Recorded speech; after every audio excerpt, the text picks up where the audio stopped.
our episode of Art is the Church of God, the Creator. Our joking, not joking title. We take it seriously, even though it's a bit slightly, perhaps, arch. Okay, today we're talking about incredible contribution of Richard Strauss. I recently saw a couple of performances of the amazing genius opera Salome of Richard Strauss at the Metropolitan Opera, conducted by very excellent music director Yannick Nézet-Séguin, starring Elsa van der Heever as Salome, as the Princess Salome, fantastic Gerhard Zegel as the Herod, and marvelous Peter Mattei as Yohanan, that's John the Baptist, and also excellent performance by Michel de Young as Herodias. And it was a very strong cast. Pyotr Buchevsky is as the Narabot. A strong cast from top to finish, fantastic orchestra. And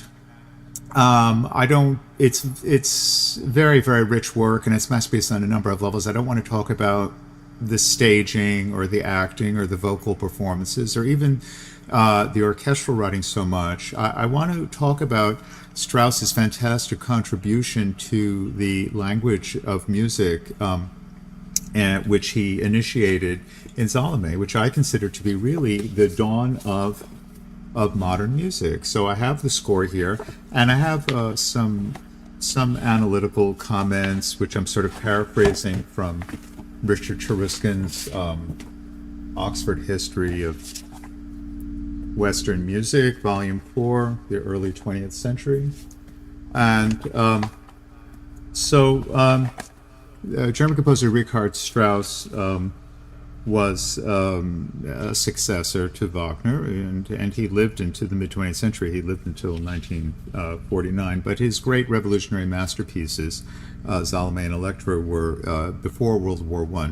Salome was 1905, and Electra 1908. And we're going to focus a little bit today here more on the sort of the revolutionary impact of his musical language, the harmonic language, particularly of Strauss. I think Strauss's music was revolutionary in two areas. I think he revolutionized, as a master orchestrator, he revolutionized the possibilities of orchestration and created 20th century orchestral sound, which was went far beyond the limits of even what was the furthermost developments of Wagner in the 19th century. Created a unique and sort of terrifying and formidable 20th century sound. He and Mahler together, I would say the two of them are the architects of the 20th century sound world, which was then, the gauntlet was picked up by Stravinsky and by others, and by Bartók, you know. But we have to give credit to the first creators here, who are definitely Mahler and Strauss. Without the orchestral timbres which Strauss innovated in Salome and Electra, we would definitely have no Stravinsky of the writers. Stravinsky would never have made the transition from his early sort of Oriental exoticism that was very much Rimsky-Korsakov inspired of the Firebird, or even his kind of pastiche style of Petrushka, to the I wouldn't call that pastiche, but a kind of a collagiste style, right? To the extraordinary new sound world of the Sacre du Printemps, the Rite of Spring, right, of 1912, 1913, without the innovations of Strauss, Mahler and Strauss in particular, of Salome and Electra. So for those of you who might need to be familiarized, Strauss wrote his one-act opera Salome in 1905, based upon the pre-existing play of Oscar Wilde, and he used the text pretty much verbatim. Wilde composed it in French, had it translated into English. Strauss used a German translation and edited it so it was usable as a libretto, but set the edited version pretty much verbatim. And we don't need to go over the the subject matter, it's the story of John the Baptist, and who is beheaded at the request of the princess of Judea, who is in the opera, and the play is named Salome. She has no name in the Bible, and but it is based upon gospel accounts. For example, in Matthew chapter 14. What is there's a new harmonic principle which Strauss takes here, just as maybe in a future episode, maybe we'll discuss Wagner and Tristan and the harmonic revolutions of Tristan and Isolde, but because I will be going to see Tristan and Isolde next week, but that was in a previous generation. In the early 20th century, the building upon the achievement of Tristan and Isolde in terms of chromatic voice leading and using a new concept of the chromatic scale, Strauss developed a revolutionary new language in Salome, which was not noticed at first. People noticed the big, loud orchestral climaxes and so on, but were not so much paying attention to his harmony and his innovative type of chromatic voice leading. And so I'll just precede this with a little anecdote.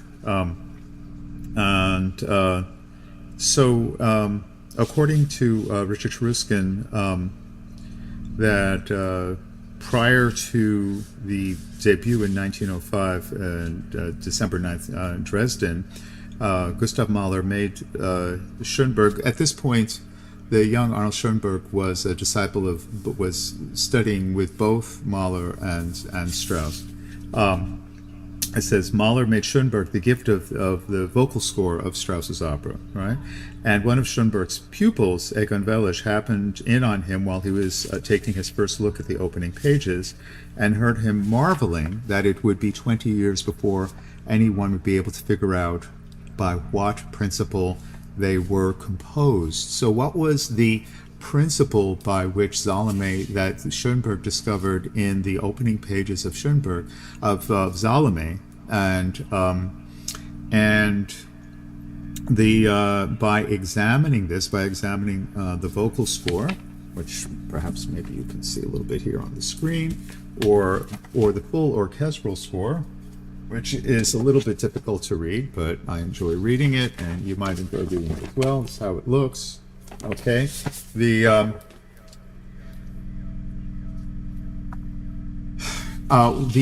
given key signature is C sharp minor, 4 sharps, and I don't want to get into too much technical stuff. But basically, if we look at the top lines, the treble line, of the orchestral part versus the bass line, we notice that they're moving by chromatic half steps in opposite directions in a sort of a wedge shape, and so we can see that it starts the first pitch. We see that in the vocal line of Narabot, and in the orchestra is an E sharp, and then there's a progression by semitones.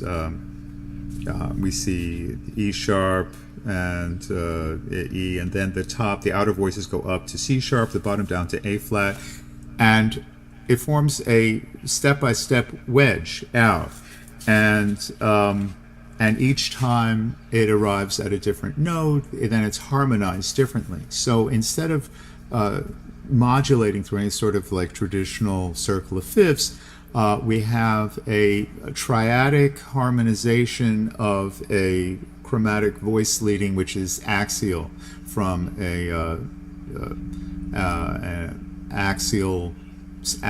axis of symmetry, and proceeding out by chromatic semitones.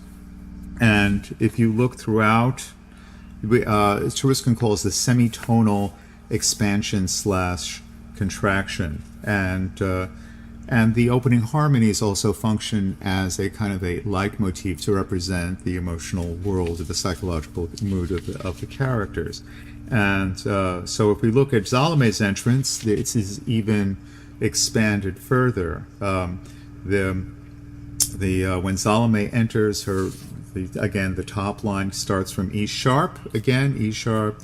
It goes down E flat, D sharp, right? And the bass goes up C sharp, D, E flat, E, and so on. So we have this sense of opening and contracting and being harmonized by major and minor triads at each point, and which are then there are added notes which give a sense of harmonic motion, sevenths and ninths, and various like altered chords there. This crisscross shape, I think, which we've discussed in poetry, is called a chiasmus, CHIASMUS, an X shape, and when there's a reversal of places like that, and it goes through throughout the score and all the major dramatic moments where there is kind of like a turning point. In poetry, chiasmus, as it's used in T.S. Eliot and in Yeats and stuff like that, usually represents a reversal, or as Aristotle would say, like a peripeteia, like suddenly seeing the image reversed in the mirror. So like a moment of dramatic reversal. So it has that dramatic quality. It also has this sense of just constantly moving beyond bounds, and this is very expressive of the emotional world of Salome and Herod, who are constantly sort of transgressing any sort of like moral barrier of like, acceptable or even human behavior. All right. And so if you examine the entire score of Salome and listen very carefully, not just to the entrancing hypnotic sounds of the orchestra, you can notice how there is a kind of, in addition to the triadic harmonies are deceptive. The triads are just harmonizations of the voice leading. The actual voice leading itself centers around an axis of the pitch A, and then it goes by semitones. The upper line proceeds like A, B flat, but then the lower line goes A to G sharp, so you get G sharp against B flat, right? And then at the next sort of harmonic note, we have again a semitone further up, B flat to B natural on top, G sharp going down to G natural on bottom. So then we have G natural against B natural, and then the next semitones that we have here, B going up to C, and then G going down to G flat, and it continues, then C up to D flat, G flat down to F, and then in the next sequence, D flat goes up to D natural, F goes down to E, and again this is all reflected in different scenes of the opera. And then at a center point of the opera, we have like the D natural resolves up to E flat, and the lower E natural resolves down to E flat, and then we get that octave. We get that sort of that big climactic octave consonant, E flat, and then it continues in reverse. What was the bass movement becomes the treble movement. The treble movement becomes the exchange. Then in the treble, continuing the expansion outwards, E flat up to E natural, and then the bass, the E flat goes down to D, and that continues. F, the E to F in the treble, D to D flat in the bass, and then F to F sharp in the treble, D flat to C in the bass, F sharp to G in the treble, C down to B in the bass, G to G sharp on the top line, B down to B flat in the bottom, and then final resolution, G sharp to A, and then on the top line, and then in the bass line, B flat down to A. So we have an expansion, the unison A to the octaves E flat to the double octaves of A, and symmetrical around the tritone. And this is a revolutionary new concept of harmony via axial symmetry and chromatic voice leading. And Strauss went further than this. He understood that this implied that this symmetrical approach towards the chromatic, toward the total chromatic, also implied a symmetrical equidivision by looking at the chromatic materials as 12 sort of equal notes, that he was looking at equal divisions, subsets within the octave. So the root progressions are usually anaclimactically at the climactic final scene of the opera in equal divisions of the octave, as opposed to traditionally movements by fifths or something like that. Here the chromatic pitches of the octaves are divided in chains of minor thirds, that divide the octave into the diminished seventh. And we get these very interesting sort of tritone related, again, that basic tritone relationship of the central axis and its changing points, then is further subdivided by the two interlocking tritones, then form the four minor thirds of the. So this is really an extraordinary new concept of harmony, which really we can say is Strauss. You can say it has some antecedents in chromatic harmony of the late 19th century. You can look at sort of some examples of omnibus progressions, chromatic progressions in some of the Russian masters, like perhaps in Rimsky and in Tchaikovsky. But Strauss was really the genius who understood really the full potential of this in creating a radically new harmonic, untethered harmonic language, which uses major and minor triads, but in a way which is not at all related to the traditional fifth dominant relationships of the harmony. So, and this continues throughout the entire opera of Salome, and up to its big climax, which is a notorious dissonant polychord, putting a kind of F sharp major against F major, and at the notorious final scene. And he continued that into his next opera, Electra, and took the idea even further. Here's the score of Electra, and the sort of implied polychord or dissonance that was just sort of a byproduct of this chromatic voice leading in Salome becomes a fundamental constructional principle in Electra. He depicts Electra's fragmented sort of psychotic mental state as a polychord, as two chords piled on top of each other, and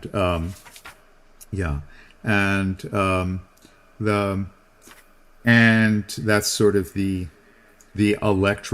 Electra chord, and it's sort of a composite of major E and D flat, sort of E major and D flat major, sort of on top of each other, forms the Electra chord, which is constantly referred to as a reference sonority. And really, this is sort of the art of composition is all about exploring, establishing a reference sonority, and then building out from it. So this is what all composers do, whether it's like a piece in C major, you're essentially prolonging the fundamental sonority, which is the tonic indicating chord. In common practice terms, that would be, for example, in a C major piece, that would be the C major triad. But in the case of Electra, he shows that you could take a polychord, like a composite of E and D flat, and that can be your fundamental sonority, and you could build out from that, and you can refer back to that.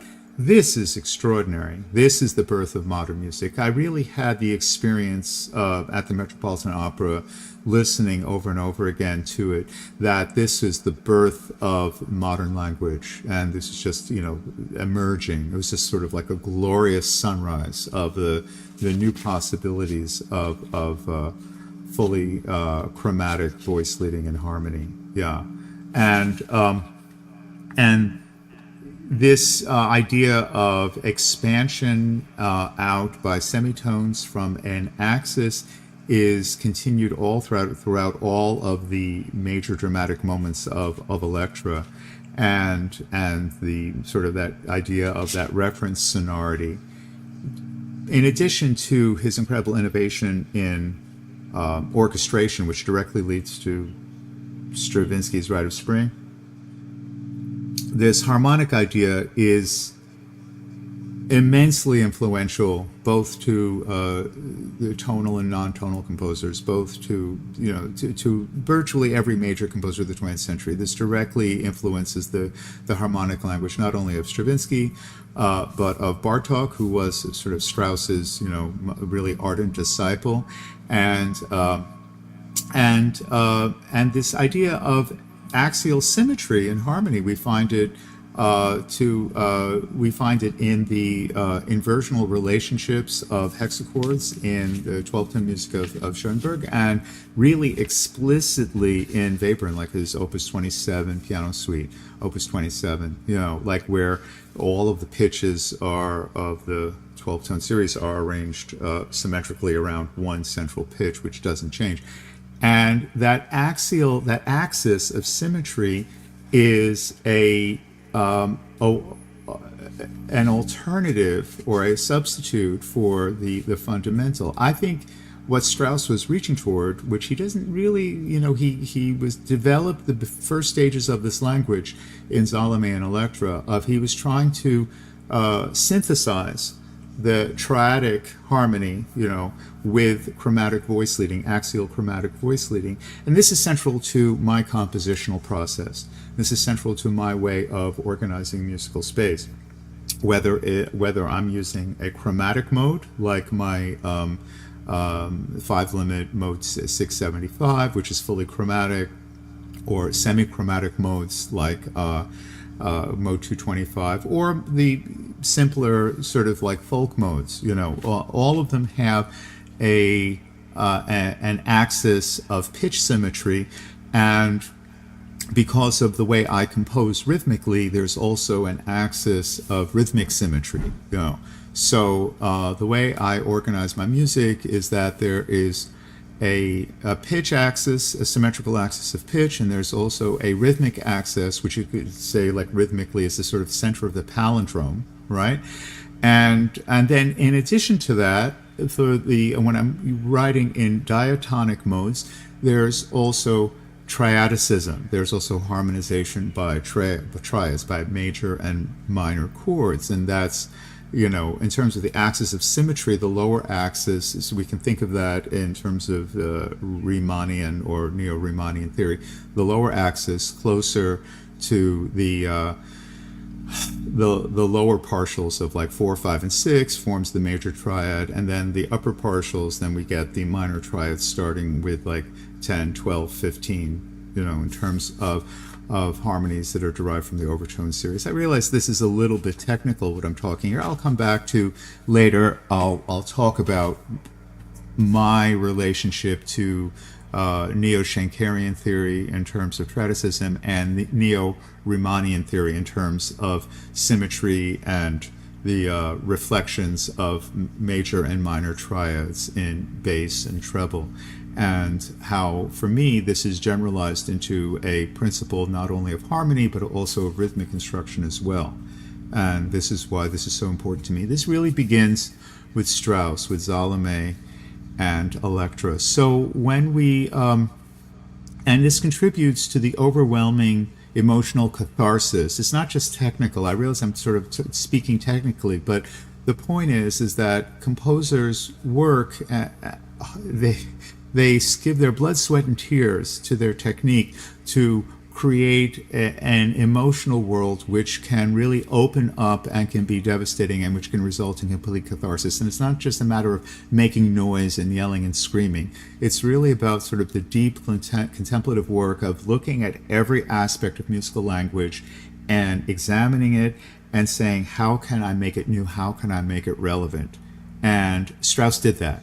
He completely re-examined every instrument of the orchestra, including instruments no one had ever composed for before, like the heckelphone and these amazing uses of organ pedals, in a totally sort of non-liturgical sense, and amazing combinations of percussion and strings and registers, which no one had ever thought of before, combined with this fantastic and very rigorous exploration of this entirely new harmonic space of chromatic voice leading via axial symmetry.